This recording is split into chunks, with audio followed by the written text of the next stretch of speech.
Well, guys, we finally made it. Congratulations to the Oklahoma City Thunder on being the 2025 NBA champions, the youngest franchise in the NBA, the youngest fan base.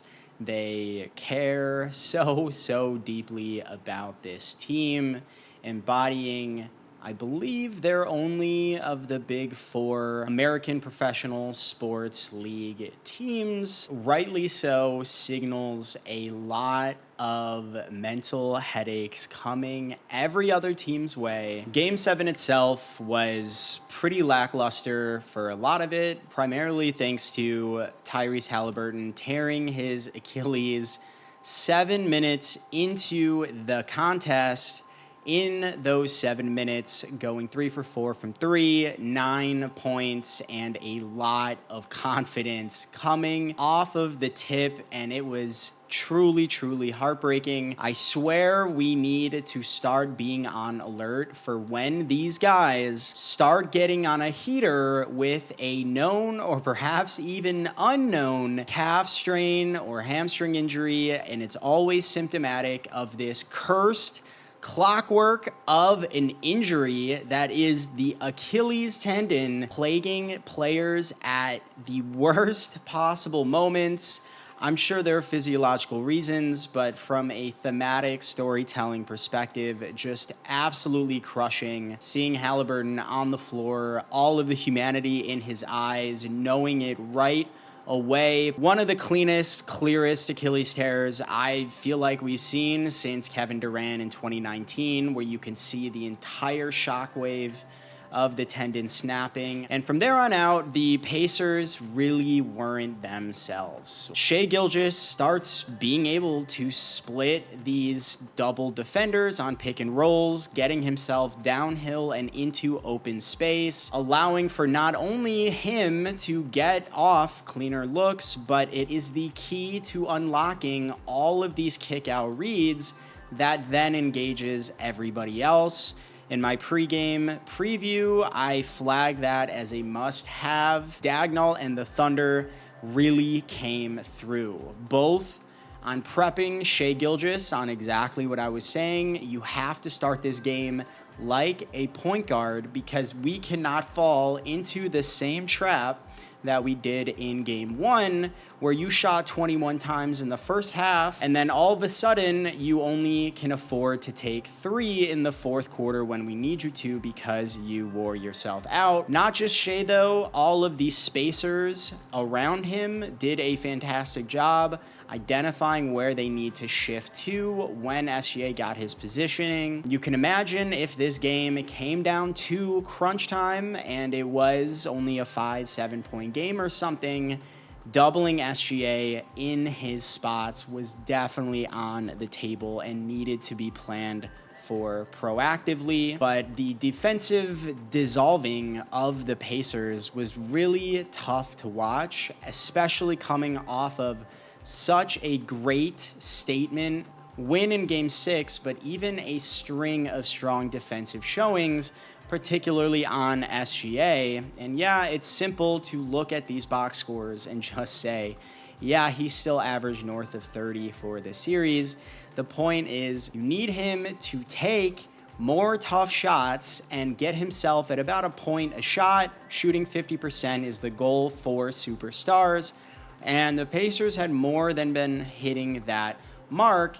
If he's taking more shots, that means others are not. And if you are going to count on a clutch time Lu Dort 3 after he hasn't shot in 6 minutes, that is the bet the Pacers wanted to make. TJ's miraculous third quarter, again, very reminiscent of earlier in the series. The issue was it didn't really matter as much because, again, the Thunder were so comfortable already with how their shots had been flowing, getting enough guys into rhythm. But during that run by TJ, the Thunder were just keeping pace. And it wasn't actually eating into this deficit as much as you would think. Still, of course, hats off to TJ. The isolation scoring is nothing short of miraculous. It felt like every time he tried to pass, it resulted in a turnover because the Thunder overall, not until late, refused to blitz him and force him to give the ball up, so they stay home, cutting off the passing lanes and trusting their guys one-on-one. You are luring him into ISO scoring, and same thing as Shai Gilgeous, you're really not engaging anyone else on the Pacers team, which goes very contrary to their whole democratically distributed offensive system. In that third quarter is when the Oklahoma City Thunder were able to make their statement patented run, fueled by their tenacious defense. You sprinkle in a little Game 7 whistle swallowing, and all of a sudden, TJ's just forking over the ball, Nembhard's forking over the ball. You end up with a 7-turnover quarter after only giving up 8 total in that first half. I do think a lot of it came down to TJ taking the piloting controls and being used to driving in isolation scoring off of the bench. That has been his role and his entire job description up through the whole run.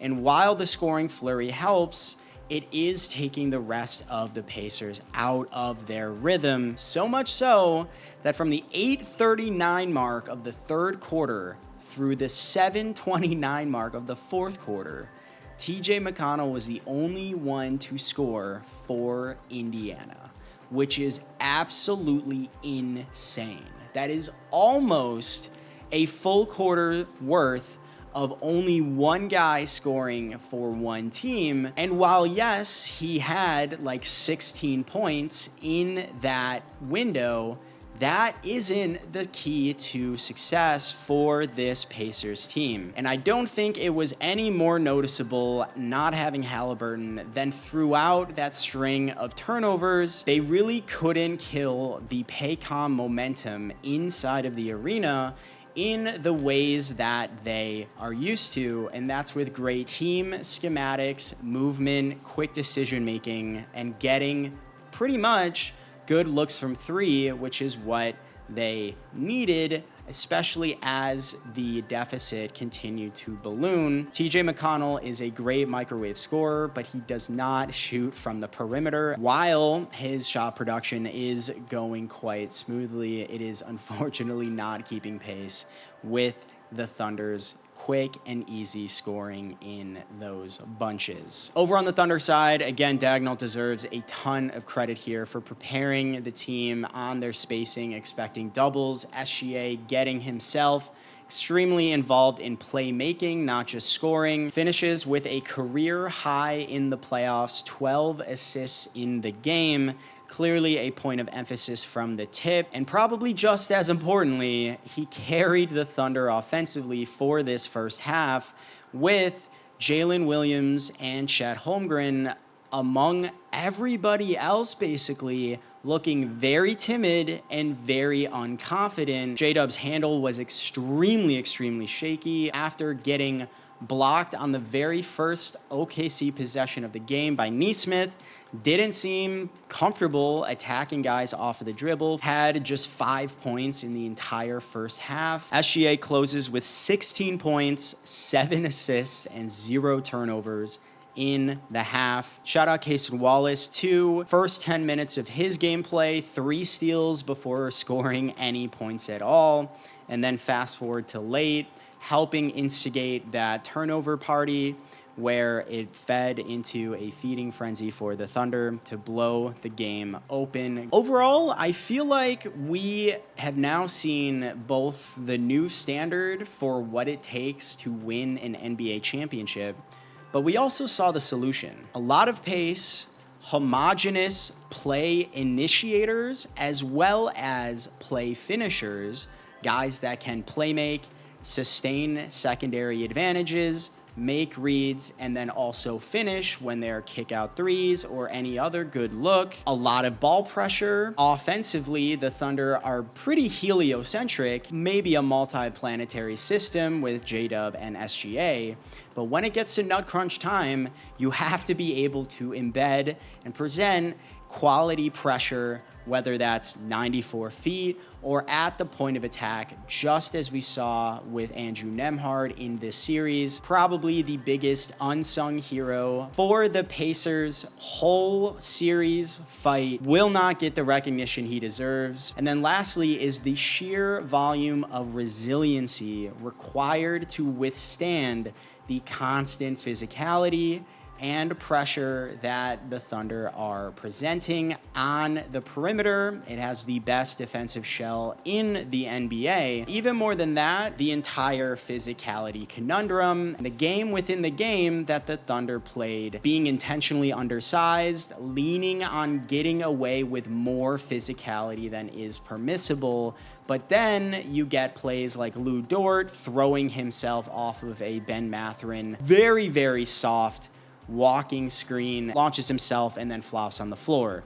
You have Lou Dort flopping, you have SGA grifting. Meanwhile, when you're on offense, they are ripping you to shreds. And that requires a lot of mental resilience and trust in each other. This defensive stalwart and depth and youth from the Thunder, hive-mindedness in defensive recovery, uniquely designed to be able to swallow up heliocentric opponents, as we saw with Jokic, breaching his own turnover highs in the playoffs, just dismantling the Minnesota Timberwolves, who really only had Anthony Edwards and Julius Randle as their own multi-planetary system. That is how you beat those teams, is you have all of this depth of constant defensive pressure and a lot of commitment and buy-in, and a lot of, sure, leaning into that we are small, so we know we can get away with more physicality. Even if we put you in the bonus early,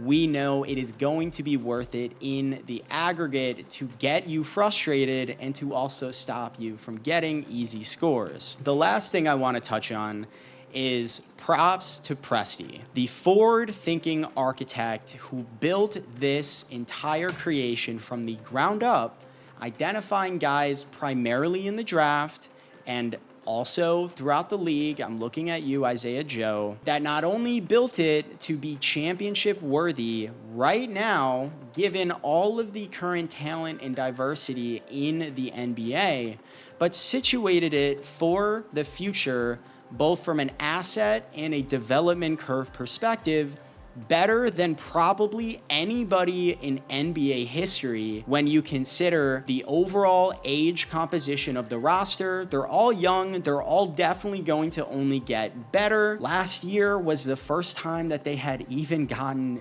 somewhat deep into the postseason. Now they are champions, identifying guys with the same personality type that are going to match wavelengths with its superstar in Shai Gilgeous, who is now just patented stoic and never too high or low, just purely consistent. And you have to give all of the accolades and respect to him for truly embodying that type of very mature leadership style, not complaining to referees, just doing his thing and trying to help the team win.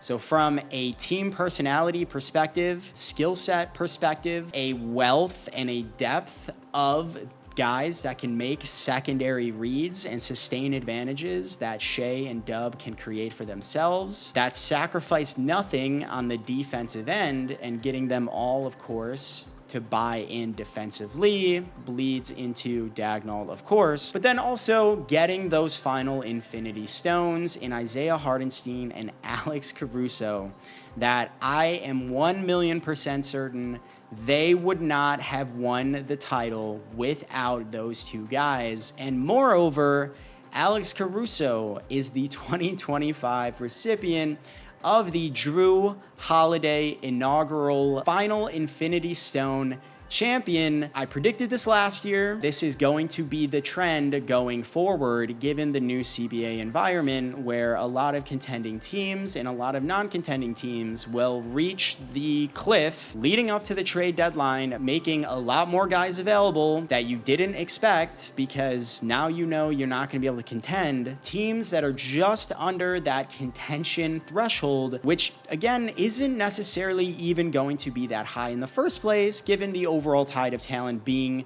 so on the up and up. A lot of teams can make a lot of ground if the chips fall a certain way regarding matchups. And so you'll get these teams that talk themselves into giving up guys like Drew Holiday, like Alex Caruso at the trade deadline for a contending team that is going to catapult the team into that finals contender status and really help them deliver on that promise. So Alex Caruso, there's no way OKC wins against the Nuggets, and there's no way they win against the Pacers without him. Incredible story for an incredible guy who had to grind his absolute tail off to get now his second NBA title. I could not be happier for him. Shout out to Isaiah Hartenstein for making the most out of his time with New York last postseason, getting himself onto the title favorite OKC Thunder, and ultimately delivering on that promise with them. A lot of people are probably disappointed. I think it's very easy to fall in love with the Cinderella story that was the 2025 Indiana Pacers. I refuse to let the Halliburton Achilles tear completely poison my memory and how I want to cognitively experience another conclusion to an NBA title. Would the Pacers have been able to pull off Game 7 if Halliburton doesn't get hurt? We do know how skittish a lot of the Thunder guys were to start that game. We do know Halliburton started off the complete inverse, but if you're just an NBA fan, you are probably more than familiar with one of your key guys, maybe not even your marquee guys, but someone really important going down with an ill-timed injury. And unfortunately, that happened for more teams than really ever before in the NBA playoffs this year. Congratulations to the Indiana Pacers for this miraculous run in its entirety, waking up the broader league and media landscape to how compelling and effective team-based basketball can be in the modern league. Making pace, continuity, and unselfishness all back on the map for the NBA. And I really, really think that is just the start of what we'll see a lot of teams really lean into. It's been an absolute treasure and privilege for another NBA season. This was my first one covering, air quote, a lot more seriously, and teaching myself how to kind of do all this has been a really fun ride. I'm getting to engage with people online and finally get to talk with people that take this league as seriously as I do. Maybe one day I'll get to look back on this video and hopefully be sitting in maybe a different chair and getting to share a lot of these thoughts and opinions and ideas with an even bigger audience. But this has been just incredible. So if you happen to be watching this, thank you a million, and we're gonna keep it going. All right, guys. Thank you so much for watching, and until next time.